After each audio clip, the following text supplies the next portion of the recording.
Boa noite. Boa noite, Simone. Tudo bem? Tudo bem, e você? Tudo jóia.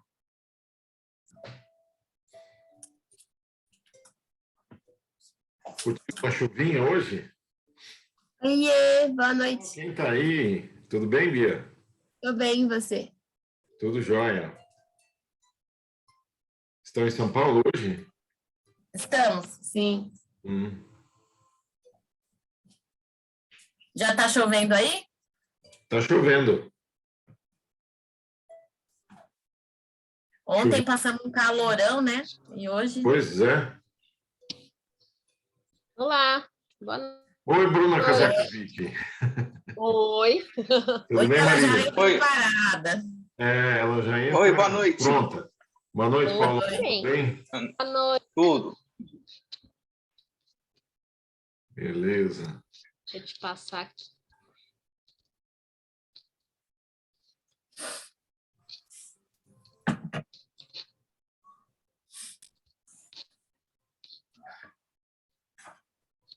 Pronto.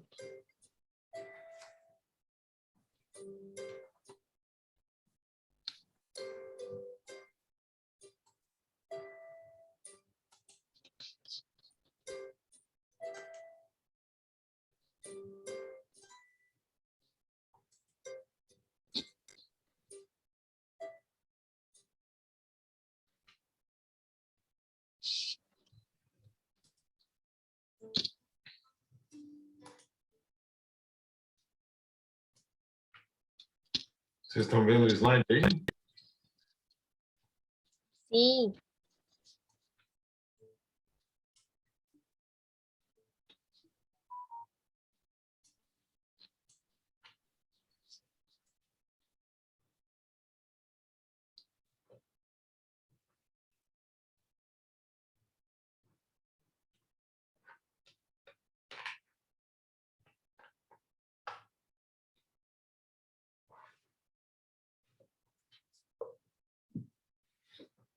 Muito bem, acho que podemos começar, né?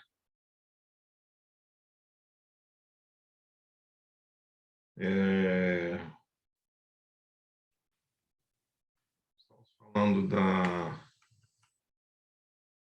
união da alma do corpo, né? Com o corpo.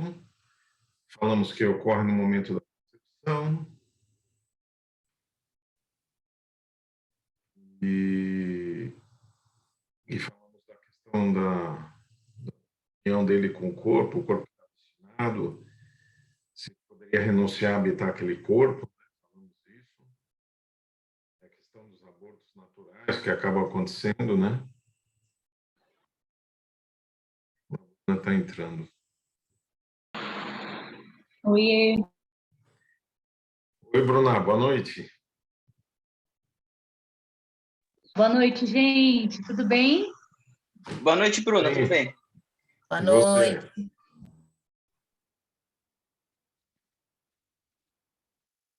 Tudo tranquilo, graças a Deus. Então, tá bom. Então, nós vamos continuar aqui a questão da reencarnação, né?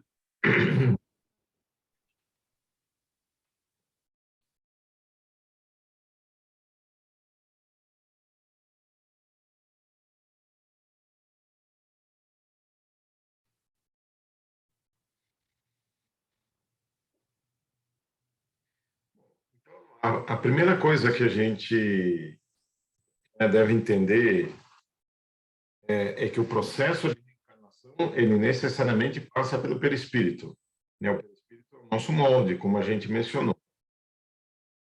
Então, o espírito é imaterial, ele precisa se ligar à matéria com alguma coisa. E essa alguma coisa é o perispírito, que ainda é matéria, mas num outro estado, né? Muito mais sutil. E aí, o perispírito, no momento da encarnação, recebe uma espécie de cola, que é o chamado fluido vital, ou energia vital, prendendo-se ao sistema biológico que se forma, pouco a pouco, consolidando ligações mais sutis, a ponto de fazer a animação, a ponto de passar a animação, né, ao corpo físico. Então, desde o momento em que há fecundação, quem passa a coordenar esse processo é o espírito reencarnante. É ele quem vai presidir o processo de formação do novo corpo. Então, normalmente, o que acontece é que a energia dele é que vai comandar aquele processo. Se você não tiver aquela energia, não há processo de desenvolvimento fetal. Então, se você considerasse um corpo puramente biológico, sem a presença de espírito, ele não se desenvolveria. Ele pode até, por uma questão de movimentação mecânica, manter a divisão celular por algum tempo, mas vai ser descoordenada. E muitas vezes, quando você tem um material que está no útero materno e que não é um bebê, né, são células amorfas, é justamente isso, né? Pode ser que um espírito tenha começado o processo, mas ele cai fora, por qualquer razão. E aí, mecanicamente, aquele processo ainda perdura por um pouco. Mas, como o espírito não está coordenando, nasce uma estrutura amorfa. E muitas vezes isso é encontrado, né, em algumas mulheres, né? Não é uma coisa que acaba acontecendo. Por quê? Por causa da ausência do espírito. Então, quem coordena todo o processo é o espírito. Então, unido ao corpo, molécula a molécula, assegura também a ordem e a manutenção dos tecidos e dos órgãos. Então, ou seja, o perispírito está ligado ao corpo físico, célula a célula. É uma conexão muito forte essa. E é isso que dá vida ao corpo físico, que é uma matéria como outra qualquer, mas quem dá vida, então, é o espírito. E para que isso aconteça, ele tem que ter essa ligação célula a célula. E se a gente pensar no outro lado da linha, no momento do desencarne, é o que acontece também. Você precisa desconectar célula a célula, que é uma conexão que veio durante muito tempo, né? Por todos os anos de vida encarnado. E por isso, muitas vezes, que o tempo nosso de desencarne, ele pode variar muito, porque às vezes o tempo que a gente está lá no hospital e é aparentemente sofrendo ou sem um estado de consciência, é o momento em que a gente está desligando. Então, não é um momento perdido. O espírito já está se desconectando do corpo, devagar, até o momento em que ele acaba desencarnando, de fato, que é o momento que já se descolou, né, totalmente do corpo físico. Mas, então, reparem que o processo de reencarnação é muito complexo. E se você precisa de uma conexão do espírito célula a célula com o corpo físico, isso vai sendo estabelecido de forma energética. Então, o espírito, ele comanda e há uma ligação energética célula a célula que, digamos assim, cola, né, o perispírito a essa nova estrutura física que está se formando. Ao mesmo tempo, por ser extremamente plástico e sensível ao pensamento, modifica-se a cada encarnação, quando recebe o condicionamento das novas formas e todas as impressões, boas ou ruins, resultantes das ações do espírito. Ou seja, todo o processo de reencarnação, ele também obedece à lei de hereditariedade. Então, se um espírito precisa de um determinado corpo, seja ele masculino ou feminino, tenha ele uma determinada altura, ele precisa escolher uma carga hereditária, tanto da mãe quanto do pai, que possa proporcionar este corpo físico. As coisas não são ao acaso. Tudo é devidamente estudado e pensado. E aí a gente vai ver, porque assim, você tem do corpo feminino, né, a liberação mensalmente de eles chamam de oócito, né? É o oócito. E aí você tem, numa num processo de fecundação, você tem milhões de espermatozoides para aquele oócito que será fecundado. Então, você tem lá mais ou menos 300 milhões de espermatozoides para um oócito. E essa múltipla carga genética é que dá a condição aos espíritos de escolherem um espermatozoide apto a trazer as condições que o espírito precisa para reencarnar. A gente vai falar isso mais à frente.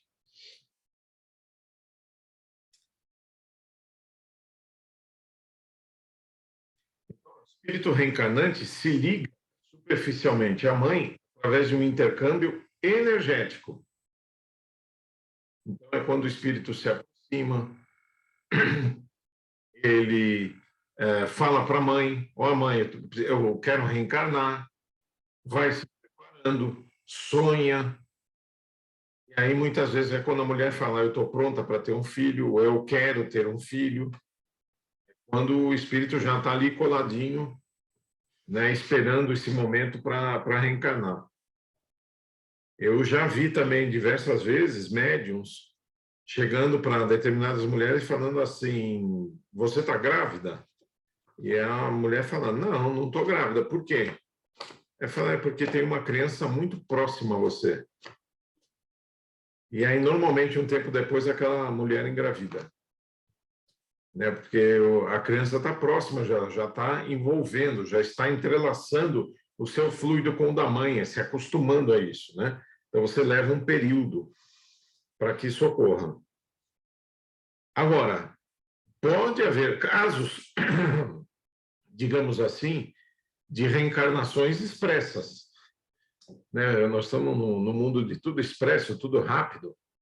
O plano espiritual também não fica atrás. Então, se você tem uma determinada situação em que o espírito precisa reencarnar e apareceu uma oportunidade, assim, casual, que não estava prevista, pode ser que ocorra uma gravidez. E aí os espíritos se preparam para trazer de forma expressa, né, rápida, aquele espírito para aquele processo de reencarnação rápido. Por quê? Rápido por quê? Porque não teve tempo de se preparar. Mas é melhor que você reencarne assim do que fique esperando uma oportunidade melhor. E é por isso que os casais que não desejam ter filhos precisam se preocupar com isso, precisam fazer, né, o pré-natal, precisam usar contraceptivos, etc, etc. Porque, eu não queria. Não queria, mas se você não se precaveu, vai acontecer. Pode acontecer, né? Porque os espíritos, o ato de reencarnar é um ato muito importante. Né? E eu já comentei com vocês que existe mais ou menos 5 para 1. Quer dizer, para cada encarnado existem 5 desencarnados. Então, a fila de reencarne é grande. Então, os espíritos que estão muito necessitados de reencarnar, quando tem uma oportunidade, acabam aceitando. Então, é natural que a gente está falando aqui de uma estrutura, de uma forma de reencarnar, que é, digamos assim, a forma mais próxima de um ponto intermediário, digamos assim, né? Porque não existem 2 reencarnes iguais e não existem 2 desencarnes iguais. Mas, vamos dizer assim, num ponto médio, se todos pudessem ser desta forma, seria, digamos assim, muito próximo do ideal. E as coisas que a gente vai falar aqui estão muito baseadas, né, no livro Missionários da Luz, do André Luiz, que tem lá o capítulo 12 e o capítulo 13, que conta em detalhes todo o processo de reencarnação do Segismundo, que é o espírito lá deste livro. Então, o espírito reencarnante se liga à mãe, energeticamente falando. Do lado materno, surge muitas vezes o desejo de engravidar em função do estímulo psíquico gerado pela presença do futuro filho, já ligado ao campo fluídico da futura mãe. Já que as coisas vão se aproximando e energeticamente vai havendo uma combinação. Aí, tem... Oi?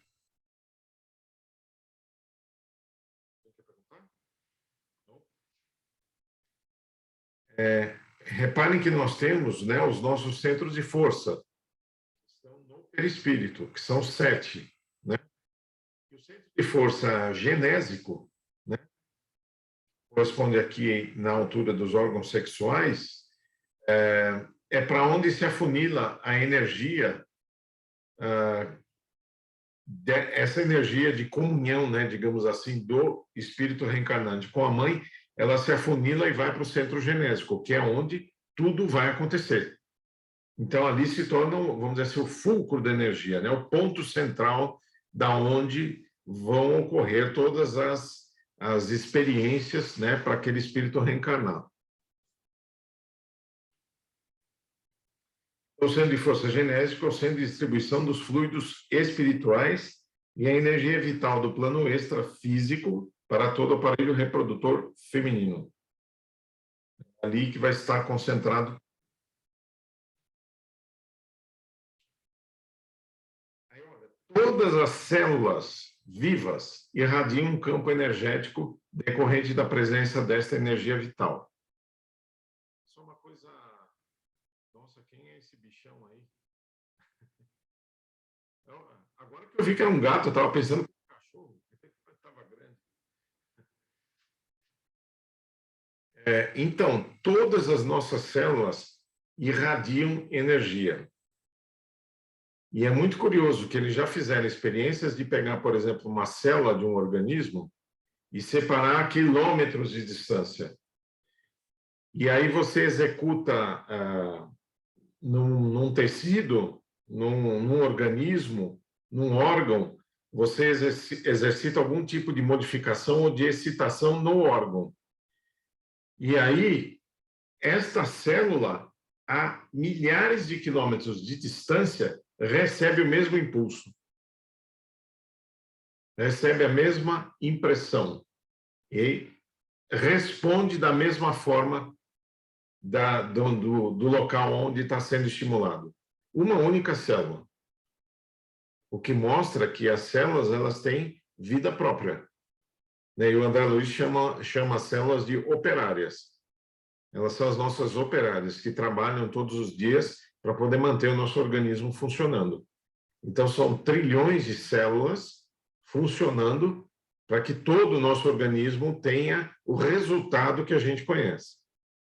Começam nessas células operárias que só estão vivas por causa dessa energia vital. E quando o espírito vai embora, se desassocia do corpo, esta energia também na célula deixa de existir. Ok?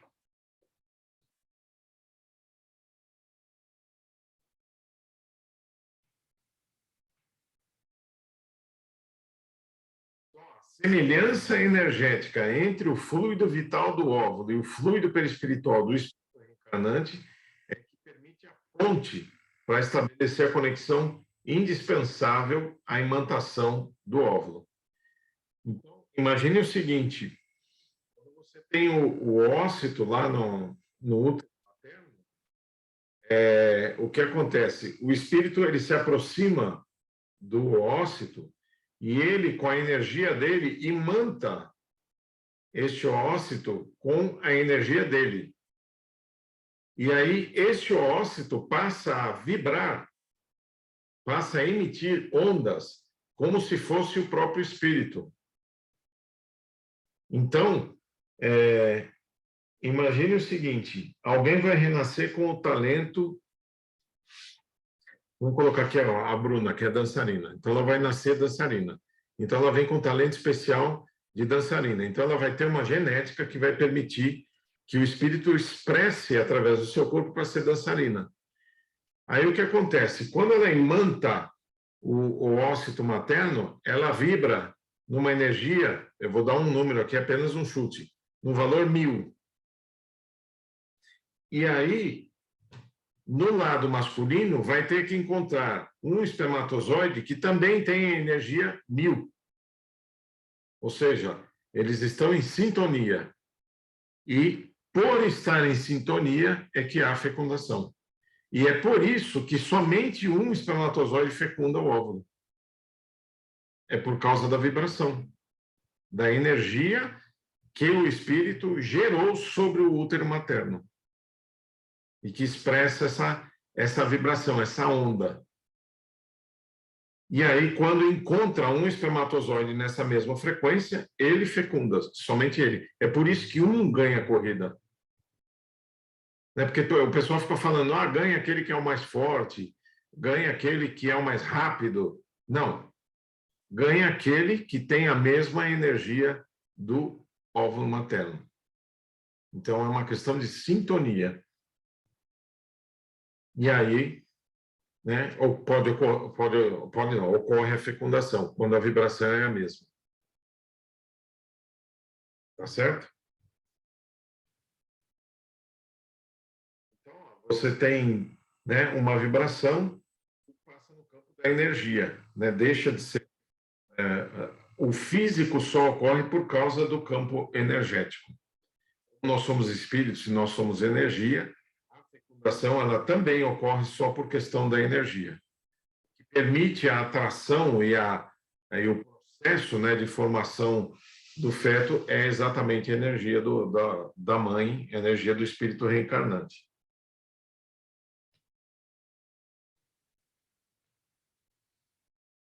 Então, o óvulo ainda não fecundado permanece irradiando, refletindo as energias do espírito. Conforme seu adiantamento moral e intelectual, expressará uma certa frequência de onda em suas vibrações. Aqui nós estamos representando como se fosse uma lâmpada, tá? O espírito é como se fosse uma luz que imanta o óvulo materno e aí ele está irradiando como se fosse uma luz. E aí, só a título de curiosidade, né? Pelo menos para a forma como eu entendi esse processo. Vamos supor que alguém lá no passado cometeu um suicídio, vamos supor, para ser bem claro na posição de extremidade, né? Então a pessoa cometeu um suicídio. Se ela cometeu um suicídio, ela tem um desequilíbrio muito grande e gerou também um problema no perispírito. Que vamos supor que ela deu um tiro na cabeça. Então, isso afeta neurônios, afeta o cérebro, afeta o equilíbrio, o comportamento daquela pessoa. Perispiritualmente, não só no físico, porque ela morreu, mas perispiritualmente o reflexo continua, porque a pessoa está desequilibrada. Uma das formas mais, digamos assim, uma das primeiras formas que você tem de recuperar esse processo é reencarnando. Para você dar um esquecimento ao espírito, fazer ele, de uma certa forma, entre aspas, relaxar, para que ele não volte a cometer esse mesmo tipo de delito contra as leis divinas. A gente sabe que o suicídio é uma das piores coisas em termos de evolução do espírito. Então, o ato de reencarnar, ele é muito bom para essas circunstâncias. Por quê? Porque o espírito tem um esquecimento. E aí, o que acontece? Se ele está com uma energia ruim, né, desequilibrada naquele momento, e o perispírito está afetado por causa do ato suicida, então, digamos assim, a energia dele está a menos 1.300. Essa é a energia daquele espírito, menos 1.300.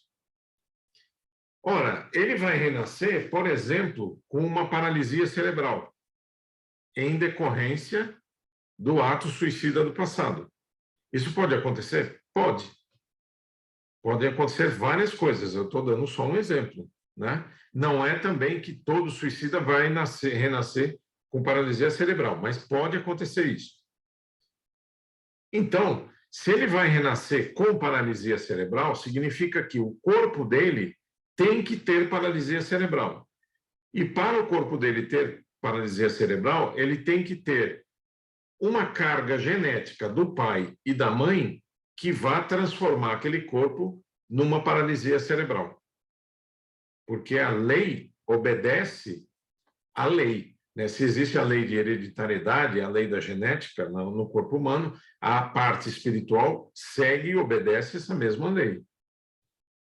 Então, se eu preciso de uma carga genética que vai me dar um corpo, que vai me trazer uma paralisia cerebral, Então, eu preciso de uma carga genética que corresponda à vibração de menos 1.300, que é o número que eu estou chutando aqui, tá? Menos 1.300. Então, veja, o espermatozoide que vai ganhar a corrida não é o melhor, não é o mais rápido, não é o mais apto, mas é aquele que traz uma carga genética na vibração menos 1.300, que vai fecundar o óvulo e vai permitir a formação de um organismo que vai trazer paralisia cerebral, que corresponde exatamente à necessidade daquele espírito para esta encarnação, para que ele não volte a cometer novamente aquele mesmo suicídio. Vocês entenderam como funciona o mecanismo? Então, o espermatozoide que vai ganhar a corrida não é o mais rápido, não é o melhor, não é o bom do grupo. É aquele necessário para aquela encarnação. E aí, como eles têm a mesma vibração, ele é atraído por sintonia e será o único a fecundar o óvulo. Entenderam o mecanismo da coisa? Como funciona? Agora, olhem que interessante, né? O meu filho Kevin, ele está fazendo o curso de fertilização in vitro. Ele é biomédico. Então, a fertilização in vitro, quem escolhe o espermatozoide é o técnico. Ele pega lá numa lâmina e a lâmina, ele até estava me explicando, ela tem 10 quadradinhos, 10 por 10. E nesses quadradinhos, ele vai selecionando a olho nu, assim, olho nu não, no microscópio, né? Ele vai selecionando, esse sim, esse não, esse sim, esse não. Quais são os critérios? É movimentação, né? É o formato, se ele está rápido, se a cauda está normal, ele vai separando. Naturalmente, ele tem os critérios ali, ele vai separando. E aí, dos 300 milhões que normalmente tem disponíveis, ele vai escolher de 100. Ele vai escolher de 100. Então, olha que interessante, né?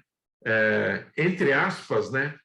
Para um pouco a atividade divina, que traz o processo todo natural, e sai das mãos humanas a escolha da carga genética. Né? Porque não vai ser um processo tão natural assim.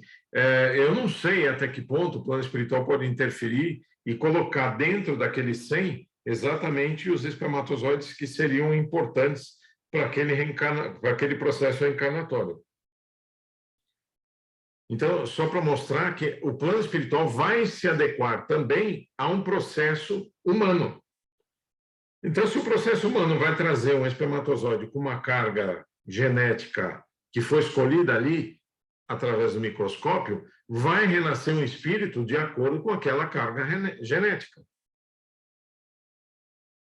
Mas não vai, talvez, renascer esse espírito com essa tendência à paralisia cerebral, porque aquele espermatozoide não tem essa carga. Então, vai renascer um outro tipo de espírito, que pode acompanhar aquela carga genética. Vocês entenderam como funciona isso? É bem complexo, né? E, naturalmente, o processo natural é tudo natural, né? Deus coordenou, projetou, fez, e está aí, funciona muito bem. Agora, quando há dificuldade, né, da fertilização, então entra o humano, o processo humano, a fertilização in vitro. E isso é muito bom, e ninguém é contra isso, absolutamente. Né? Todo o nosso conhecimento é sempre a favor da ciência. A ciência devotada ao bem para descobrir coisas novas é sempre útil. Então, esse processo, de alguma forma, o plano espiritual se adequa a ele para trazer um espírito reencarnante que seja adequado àquele casal que vai ter o filho. Então, esse processo natural, ele deixa de ser, entre aspas, totalmente natural, e ele passa a ter também uma condução do humano. E quem é que diz que o técnico que vai fazer a separação também não é inspirado para escolher aquele que é o melhor naquelas condições para o espírito que vai renascer? Então, acredito também que os técnicos que fazem a fertilização in vitro são inspirados para fazer as melhores escolhas. Dúvidas?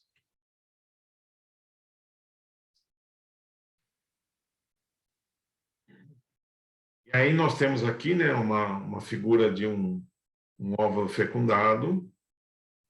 Começa nesse processo de formação, ele exala, né, a sua energia. Esse halo amarelo seria a energia, né, do espírito envolvendo aí a célula ovo. Aí cada espermatozoide, então, traz no seu bojo os cromossomos que contêm os genes para todas as características físicas do novo corpo a ser formado. Os genes, moléculas de DNA, são partículas de altíssima complexidade. Os espermatozoides, conforme os genes que transportam, têm uma vibração e energia peculiar e emite uma frequência de onda correspondente, conforme a gente estava explicando. E se a gente pensar, né, você tem... Eu nunca estudei isso profundamente, mas todos nós, de alguma forma, vimos isso no ensino médio, né? Que da genética você tem só as 4 letrinhas lá, né? Eu não lembro, acho que é AD, ATCP, eu não lembro exatamente. São das 4 letras que você gera todo o código genético. Isso gera, né, bilhões de combinações, trilhões de combinações. E é por isso que não existem seres iguais, né? A não ser os gêmeos, né?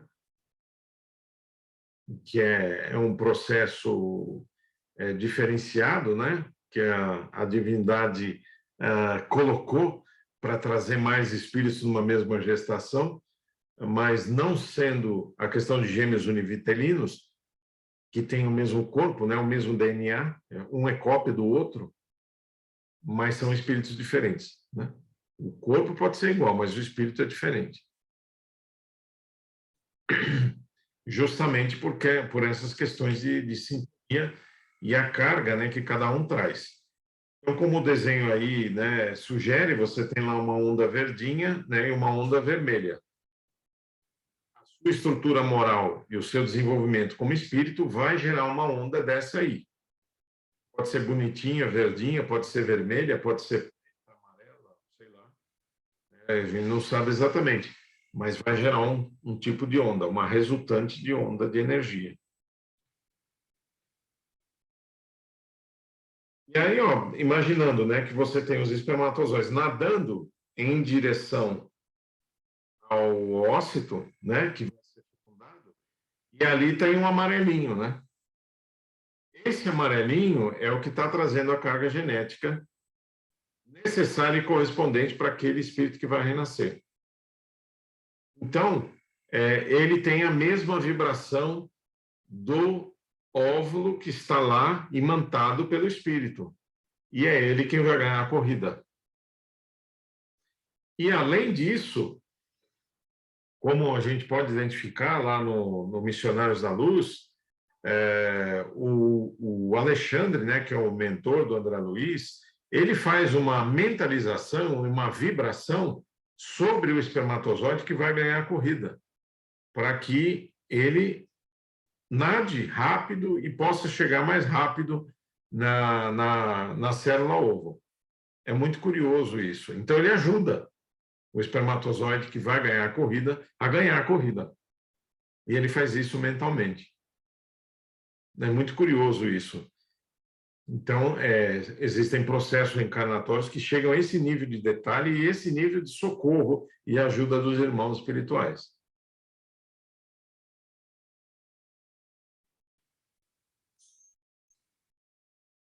Então, ó, ele está lá, o amarelinho, né? E ele tem a vibração dele lá em amarelo, que corresponde exatamente à da célula ovo. E é por isso que ele vai ganhar a corrida.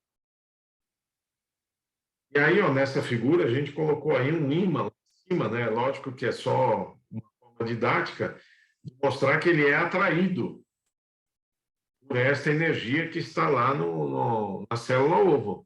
Ele é atraído. Então, ele não ganha porque é o mais rápido ou porque é o melhor. É porque ele é atraído pela vibração.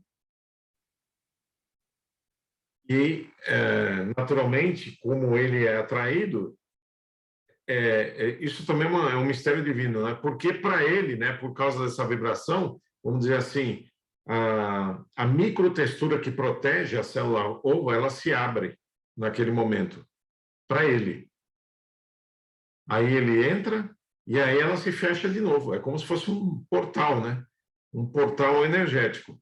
Esse portal se abre, ele entra e se fecha de novo. Aí ninguém mais entra. Tudo pela questão de sintonia. Então, o óvulo passa a atrair por sintonia de onda aquele espermatozoide que contém os genes que necessita ou que ele merece. Né? Necessidade e o merecimento. Ele é rapidamente puxado por sintonia magnética. Né? Os outros estão todos lá nadando, na volta tal, mas aquele vai direto. E aí, já mostra aí ele entrando, né? Vamos dizer assim, o portal se abrindo e ele fazendo a fecundação.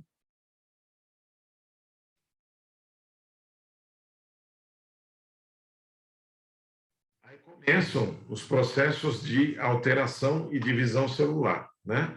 No momento da fecundação, milhões de átomos e moléculas das duas células entram em fervilhante atividade organizada. Essa grande atividade, verdadeira explosão de fenômenos, ocorre numa maravilhosa orquestração regida pela sabedoria universal. Então, imaginem isso, né? Dois gametas com cargas genéticas que se encontram e aí é uma explosão energética. Porque você vai começar a divisão celular. É como se fosse uma explosão mesmo. Né? É um novo ser que vai renascer. Né? Então, aquela energia, como que ela eclode e abre o campo para que aquele novo ser comece a ser gerado. É um fenômeno lindo, né, da natureza isso. Aliás, é tão perfeito que o homem não é capaz de repeti-lo. De forma nenhuma. Neste momento em que há o choque biológico, as moléculas do perispírito do reencarnante entram na intimidade da célula ovo. Aí vocês podem pensar assim, mas o espírito reencarnante, vamos supor que era lá alguém que estava na espiritualidade com seus 40, 50 anos de idade. Aí ele vai passar pelo processo de reencarne. Mas ele tem o tamanho de um adulto. E nós estamos vendo aqui que quem influencia isso é o perispírito. Então, o perispírito de um adulto não entra numa célula ovo, porque ele é adulto. Então, o que acontece neste momento? Ocorre um processo chamado de miniaturização perispiritual. Ou seja, aquele ser que tem 1,90 m de altura, ele vai reduzindo mentalmente, reduzindo, até ficar do tamanho de uma célula ovo. Aí, quando ele está neste tamanho, ele está acoplado ao útero materno com a célula ovo. Quando ele reduziu o seu perispírito. E reparem, reduzir o perispírito não significa perder funções. Ele continua sendo exatamente aquele mesmo ser, só que ele está reduzido. Então, a matriz energética dele foi reduzida, mas ele continua sendo um espírito com consciência e que vai reencarnar. Ele está ali. Ele está ali. Ele só foi reduzido energeticamente para que o processo possa seguir. Né? Porque senão realmente não teria sentido. Né? Um espírito de um adulto acoplado a um óvulo que não dá liga a isso, né? Tem que ser um partido zero, né, digamos assim. E é o que acontece. Então, parte do zero. Ele reduz perispiritualmente até se tornar o tamanho de uma célula ovo. Aí uma grande explosão de reações entre o espermatozoide e o óvulo é que propiciou a abertura energética para a fixação dos fluidos perispirituais as moléculas orgânicas. Então, aí nós estamos simulando, né, como se fosse uma explosão. E aí é aquilo que a gente falou da questão do molde, né? O perispírito é o molde e as células físicas são a massinha. E aí a gente vai enchendo o molde com a massinha de forma a montar aquele novo ser que está surgindo ali.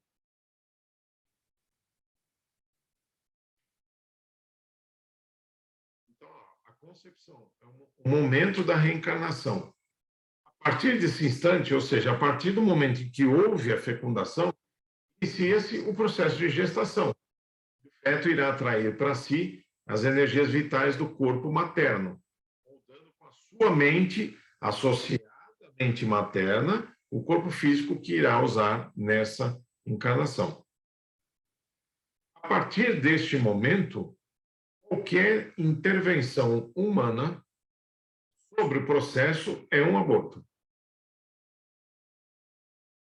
Tá? É um aborto. Por quê? Porque o espírito já está ligado. Então, a partir daí, qualquer intervenção é um aborto. Uma intervenção humana, né? E aqui nós tiramos exatamente do Missionários da Luz, né? Está na página 213, da minha edição aqui, que é de 1943. Através dos condutos naturais, corriam os elementos sexuais masculinos, né, os espermatozoides, em busca do óvulo, como se estivessem preparados de antemão para uma prova eliminatória, em corrida de 3 milímetros por minuto. Já pensaram? 3 milímetros por minuto. Surpreendido, reconheci que o número deles se contava por milhões, né? Hoje se sabe que são cerca de 300 milhões. E que seguiam em massa para frente em um impulso instintivo. Porque é outra coisa interessante, né? Como é que eles sabem que tem que nadar para lá? Eles podiam nadar para o outro lado, né? Mas não, todos nadam na mesma direção. É curioso isso, né? No silêncio sublime daqueles minutos, compreendi que Alexandre, que é o espírito orientador de André Luiz, em vista de ser o missionário mais elevado do grupo de operação de auxílio, dirigia os serviços graves da ligação primordial. Segundo depreendi, ele podia ver as disposições cromossômicas de todos os princípios masculinos em movimento, depois de haver observado atentamente o futuro óvulo materno, presidindo o trabalho prévio de determinação do sexo do corpo a organizar-se. Porque, veja, se o espírito vai reencarnar, tem um corpo feminino, ele precisa ser XX, né? Eu já não lembro, acho que é XX. E se for um feminino, é XY, ou vice-versa. Então, dependendo do cromossomo, você tem que trazer essa carga de acordo com o espírito que vai reencarnar. Então, você tem que escolher o espermatozoide adequado, né? E é isso que ele estava fazendo aqui no caso, né? O reencarne de Segismundo era um homem e ele precisava reencarnar com um problema cardíaco em função de um problema lá do passado. E era um problema cardíaco que ia aparecer por volta dos 40 anos de idade.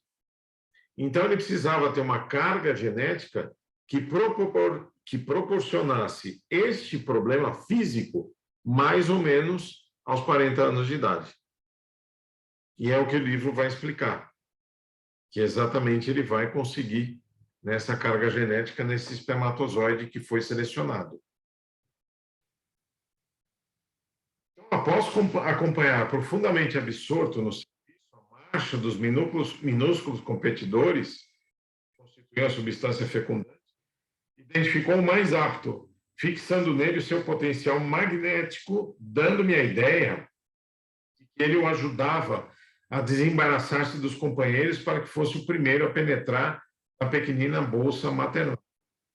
O elemento focalizado, ele ganhou nova energia sobre os demais e avançou rapidamente em direção ao alvo. Olha que interessante. Então, ele selecionou, ele deu uma que meio de um técnico de fertilização in vitro, né? Ele escolheu o espermatozoide e jogou energia em cima dele. A célula feminina, que em face do microscópio projétil espermático, se assemelhava a um pequeno mundo arredondado de açúcar, amido e proteínas. Aguardando o raio vitalizante, sofreu a dilaceração da cutícula, né, que é a camada protetora, a maneira de pequenina embarcação torpedeada. Enrijeceu-se de modo singular, cerrando os poros tenuíssimos, como se estivesse disposta a recolher-se às profundezas de si mesma, a fim de receber face a face o esperado visitante, e impedindo a intromissão de qualquer outro dos competidores que haviam perdido a primeira posição na grande prova. Então, olha que interessante, né? A partir de uma célula que é composta de açúcar, amido e proteína, nasce uma vida. O negócio... aí você fica pensando, mas como é que pode, né? Não pode, é que tem um espírito. É o espírito quem dá vida a essa célula de açúcar, amido e proteína. Né? Se não tivesse o espírito, não ia acontecer, né, o desenvolvimento do feto. Então, só foi possível por causa da presença do espírito.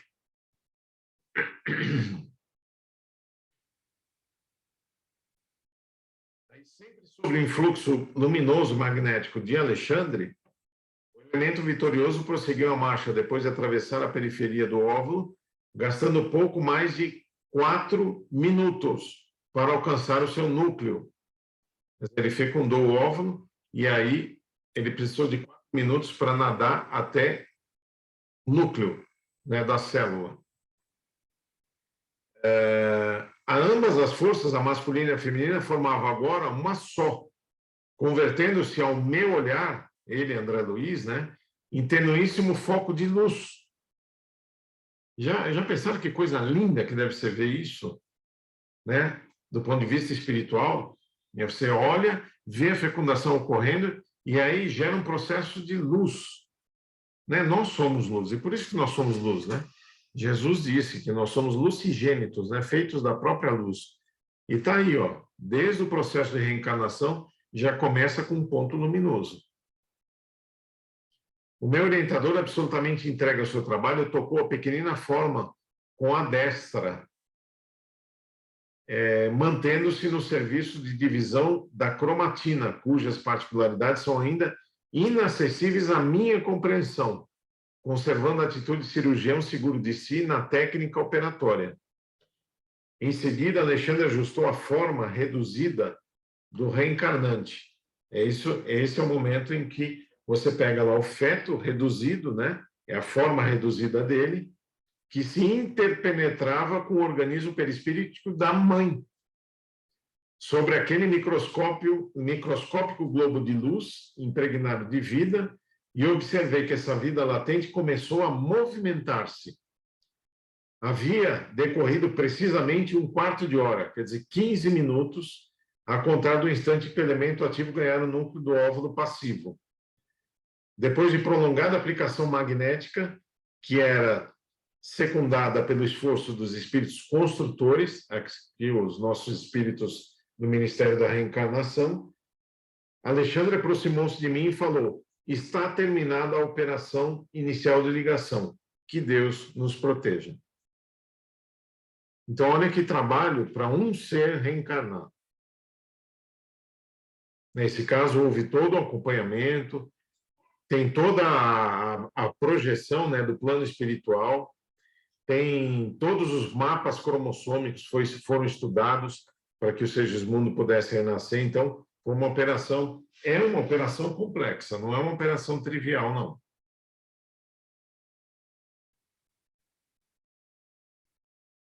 Então, são quase 300 milhões de opções, né, no caso do espermatozoide, diferentes de organismo biológico, apresentadas pelos espermatozoides. Razão porque somos tão especiais ou diferentes uns dos outros.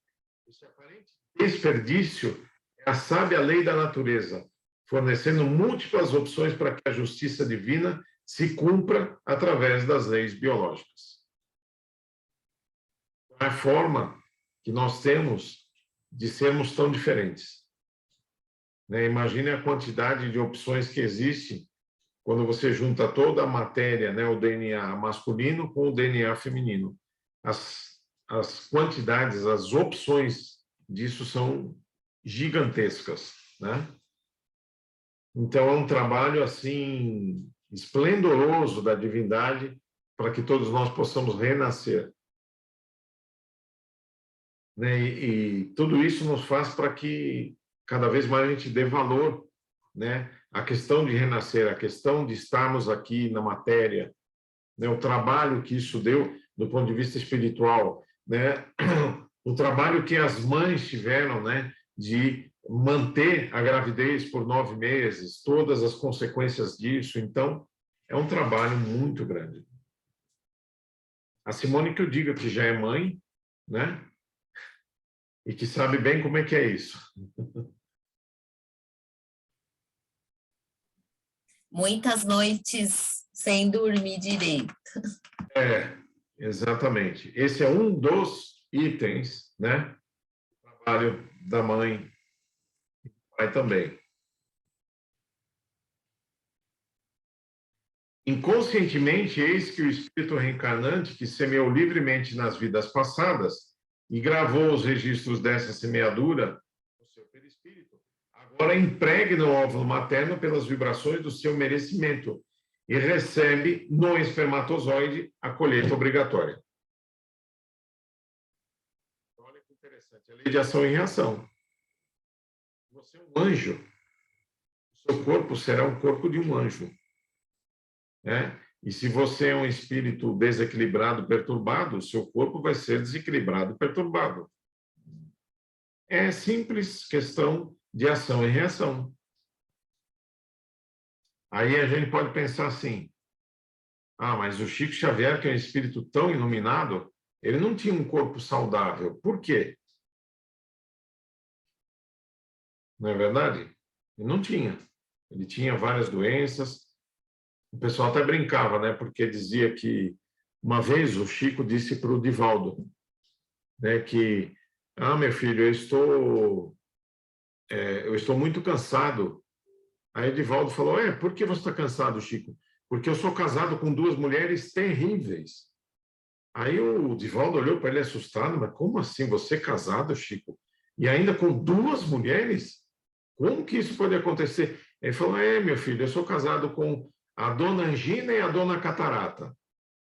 Quando uma aperta, a outra para. Quando a outra para, a outra vem a milhão para cima de mim. E eu fico o dia inteiro com as 2 no meu pé, me apurrinhando. Aí o Divaldo riu e falou, é só você mesmo, Chico. Então, era casado com 2 mulheres, né? A dona Angina e a dona Catarata. Então, o Chico, né, que tinha doenças no seu corpo, mas era um espírito iluminado. E a gente pergunta, por que será? É difícil responder, né? Mas, primeiro que a gente não sabe as condições, né, exatamente do processo de fecundação, de como ele nasceu.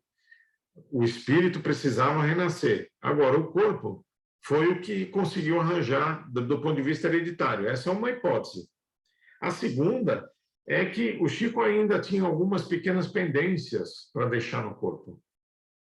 Apesar de ser um espírito já numa carga elevada de evolução, nós precisamos sempre estar com a nossa mente absolutamente limpa de qualquer coisa e o perispírito cada vez mais leve para poder ascender aos céus. Então, talvez aquele corpo ainda trazia alguma coisa lá do passado remoto que precisava ser expurgado e ficou aqui no corpo. E conta-se no livro Na Próxima Dimensão, do Carlos Bacelli, que o Chico foi recebido diretamente como se fosse as mãos de Jesus que o carregaram assim, né? Foi projetada uma mão alva, muito brilhante, gigantesca, que pegou o Chico no colo e levou ele para os céus. Então, esse ser que tinha esse corpo frágil, né, que tinha a dona Angina e a dona Catarata, né, foi alçado aos céus diretamente por Jesus. Por que ele tinha isso? A gente não sabe ainda, ou será não é necessário nem saber, mas a verdade é que ele deixou, né, no corpo qualquer mazela que ele ainda poderia ter. Se é que ele vai reencarnar ainda, né? Dizem que ele vai. E eu acredito nisso, né? Porque tem muito ainda a fazer, né, no nosso planeta. Então, pode ser que ele deve voltar. Ele, Bezerra, mais para frente, né? Mas devem voltar. Marcelo, Oi. e antes dele encarnar como sendo Chico Xavier, tem alguma informação do que ele era antes? Sim. Existem algumas hipóteses, tá? A hipótese, assim, mais, digamos, polêmica é que ele tenha sido Kardec. É bastante polêmica exatamente por isso, né? Não se tem prova nenhuma, mas existem alguns indícios, e ele mesmo deixou, né, em algumas entrelinhas, em alguns discursos, essa passagem, né? Essa condição de que ele teria sido Kardec. Ele jamais falaria isso, né? Jamais. Mas, em algumas entrelinhas, depois a gente pode até pesquisar, ele deixou isso a subentender. E é muito curioso, porque o Kardec desencarnou em 1869, né? E o Chico reencarnou em 1910, relativamente próximo, né? Mas o Chico foi a maior antena paranormal de todos os tempos. Não existia um médium como ele. E se ele era um médium tão bom e tão preparado, por que o Kardec, se estivesse desencarnado, não mandou uma mensagem por ele? Não seria lógico que o Kardec mandasse uma mensagem por ele? Seria, né? Mas ele não recebeu essa mensagem. É mais um fator que diz assim, é lógico, ele não recebeu porque era o próprio, né? Ele estava encarnado. Então, Nem ele, nem ninguém no mesmo período. Não, nem ele, nem ninguém. É. Não tem mensagens de Kardec depois que ele desencarnou. É muito curioso essas coisas. Então, assim, honestamente, eu acredito nisso. Mas sou eu, né? A doutrina espírita não tem nenhum posicionamento formal oficial sobre isso. Mas existe essa hipótese. Existe o contra também, tá? Existem pessoas que acham isso uma ideia pavorosa, que não admitem hipótese alguma, dizendo que Kardec era completamente diferente do Chico. E eu discordo, porque o Chico tinha exatamente a inteligência e o conhecimento que Kardec tinha. Porque se não fosse isso, ele não conseguiria escrever um livro como é o Missionários da Luz, que é um livro médico, técnico. Então, para você escrever coisas profundas, você tem que ter esse conteúdo na mente. Senão você não escreve. Para você escrever num outro idioma, você tem que ter o idioma na mente, senão você não escreve. Então, para mim, é muito lógico que Chico tivesse sido Kardec, porque ele tendo até o 4º ano primário, ele nunca estudou além do 4º ano primário, e ele versava de poemas até tratados científicos. Da onde veio esse conhecimento dele? Então, para mim, é claro, veio de Kardec. Mas, enfim, isso é foro íntimo, tá? Cada um analisa e tira suas próprias conclusões. Eu acredito que mas... O Marcelo, Certo, mas questão você em falou aberto. mesmo, então, Marcelo, mas você acabou de dizer, tem bastante coerência, sim. Também acho isso aí. Agora, antes disso, aí sim, tem-se uma informação de que Kardec tivesse sido Jean Hus, que foi um padre anglicano, viveu em 1400 e alguma coisa. Se vocês olharem aí no Google, vocês vão identificar. E é sabido que Kardec foi Jean Hus, que era conhecido como Pato. E antes disso, outra hipótese que se comenta é que o Chico tivesse sido São Francisco de Assis, o que também me parece fazer sentido, pela forma como ele vivia, né, pela simplicidade como ele era, também me parece fazer sentido, mas só hipótese. E ainda antes disso, bem antes, há uma hipótese de que ele tenha sido o apóstolo João, o querido de Jesus, é o jovem João. Então, apenas especulações. E aí, há uma outra informação que vem de um autor que escreveu vários livros mediúnicos, etc., dizendo que Kardec foi o faraó Akenaton. Também nada comprovado, mas para quem leu a obra dele, né, é o Roger Bottini Paranhos, é um médium lá do Sul, e ele escreveu alguns livros muito interessantes. Ele conta toda a história de Moisés e começa contando lá a história de Atlântida. Aí ele chega no Egito, fala de Akenaton, e depois ele chega em Moisés. É muito interessante toda essa leitura. São 2, 4, 6 livros. Muito interessante. Mas é mais para conhecimento, né? Para mim também faz sentido que Kardec tenha sido Akenaton.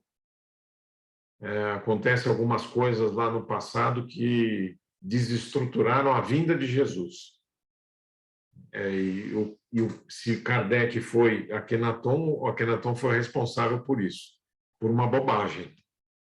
Bobagem não, foi por um deslize dele. Mas faz sentido. Aí, imaginar que ele atrapalhou a vinda de Jesus por causa desse deslize, fez com que ele lá na frente viesse a trazer a terceira revelação, que é o Espiritismo. A primeira revelação é Moisés, a segunda é Jesus, a terceira seria o Espiritismo. Então, Kardec estava, né, restituindo ao mundo o atraso que ele tinha provocado da vinda de Jesus. Mas são só especulações. Mas essa obra também, para quem gosta de ler, é muito interessante. O Roger Bottini Paranhos, ele conta toda essa história desde a Atlântida, né? Então, a Atlântida existiu, de fato. E são 2 livros da Atlântida. Atlântida no Reino da Luz e Atlântida no Reino das Trevas, que é quando ela some do mapa.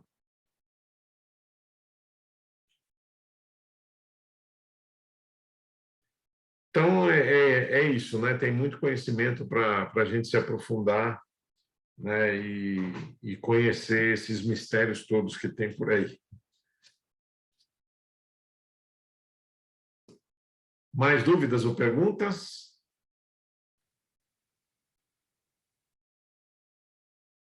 Vamos encerrar por hoje.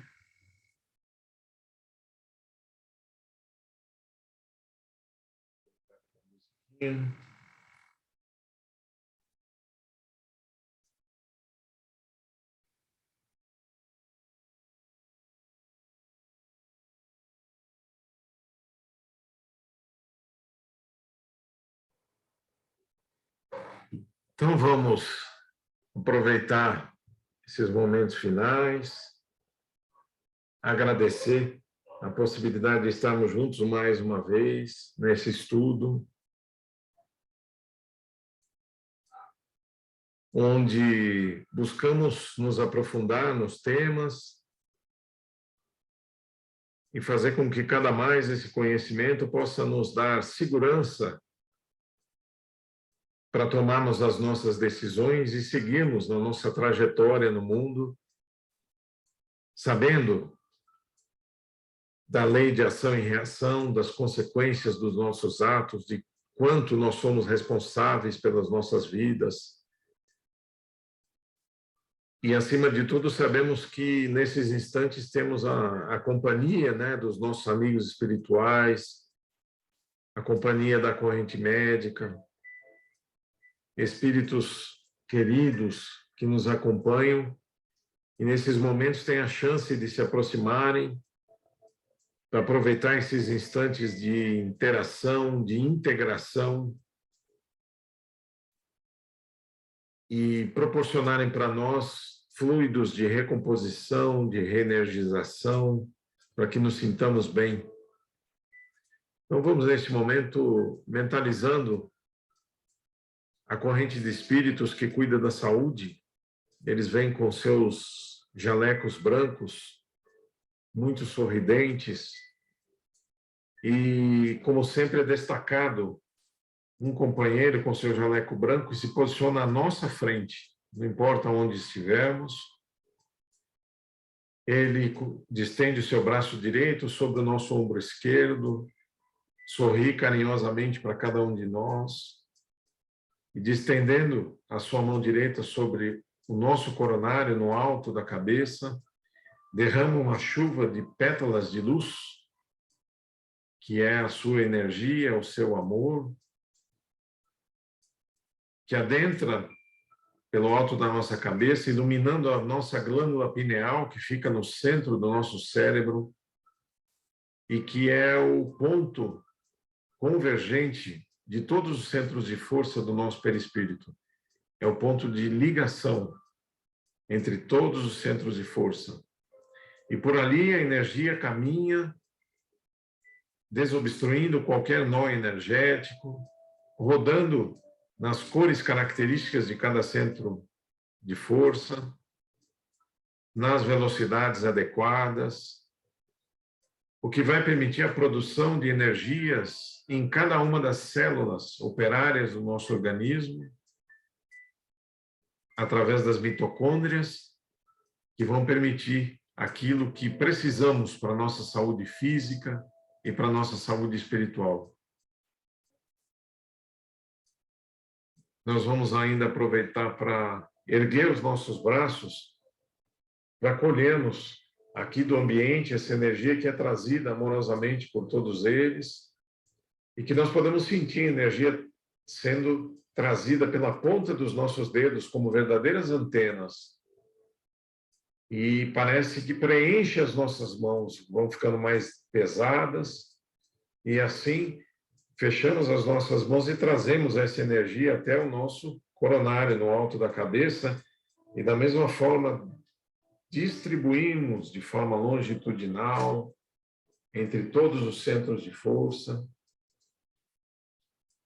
equilibrando o nosso corpo, a nossa saúde, nosso bem-estar.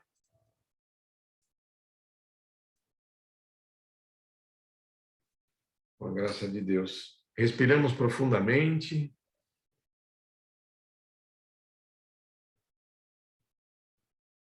E pedimos a esses companheiros que possam também se direcionar aos amigos que estão no nosso lar, a todos aqueles que convivem conosco, todos aqueles que transitam no nosso lar todos os dias, para que também recebam nesse instante, onde estiverem, esse influxo de energia tão importante e necessário às nossas vidas. Então, eles se dividem em equipes e vão distribuindo para todos os nossos queridos companheiros de vida essas salutares energias que nos ajudam no nosso dia a dia. Nós agradecemos a esses companheiros e agora também mentalizando os nossos irmãos, os guardiões que protegem os nossos lares e que vêm com suas tochas de luz e também se dividindo em equipes, visitam o lar de cada um de nós, neste momento, e adentrando pela porta da frente, vão com as suas tochas de luz, eliminando toda e qualquer energia negativa, vão limpando e vão envolvendo as paredes, o teto e o piso em um campo de força, de proteção, de amparo e equilíbrio, que vão deixar o nosso lar isolado das energias de fora e absolutamente envolvido pela presença dos nobres companheiros da dimensão espiritual que nos ajudam todos os dias. Então, que esses companheiros continuem visitando o nosso lar, fazendo essa limpeza e protegendo todo o terreno da nossa casa, de forma que, se olhando de fora, não importa se casa ou apartamento, podemos ver a energia saindo pela fresta das janelas, das portas, do telhado. É a nossa proteção, é o nosso amparo, para que aproveitemos este final de semana e o início da próxima semana. Nós agradecemos a esses companheiros pelo auxílio recebido nesta noite e felizes por este reencontro. Nós vamos agradecendo a oportunidade, agradecendo a presença de cada um deles, pedindo que eles possam permanecer conosco durante esta noite, durante o repouso do corpo físico, a fim de que possamos, quem sabe, nos reencontrar ou revemos os nossos planos reencarnatórios, seguindo a nossa marcha. Então, felizes por esta oportunidade, nós vamos pedindo permissão a todos esses amigos para que possamos encerrar as nossas atividades desta noite, formulando votos de muita paz, de muita alegria para todos os nossos irmãos encarnados e desencarnados. Que assim seja.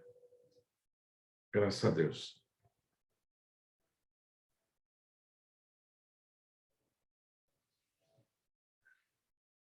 Muito bem.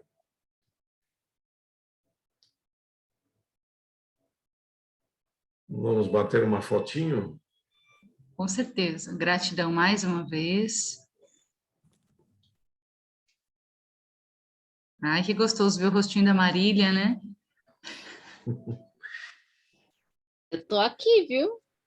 Eu fico Sei, aqui. eu Não sei. aprenda com esta.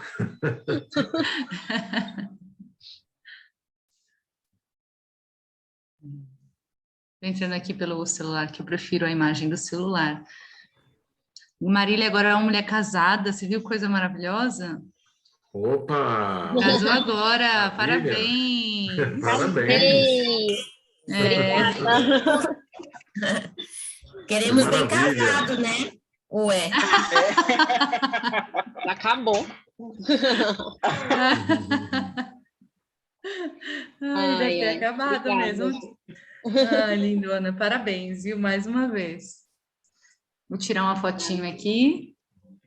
Sorriam, 1, 2, 3 e... Foi. Foi. Muito obrigada mais uma vez. obrigada, Bom, gente, Marcelo. fiquem com Deus. As aulas Obrigado. Bom para todos. Bom fim de semana. Então mesmo. Obrigado. Para você também. Obrigado. São Tchau, tchau. incríveis. Tchau, tchau. Tchau, Marcelo. Obrigada. Tchau.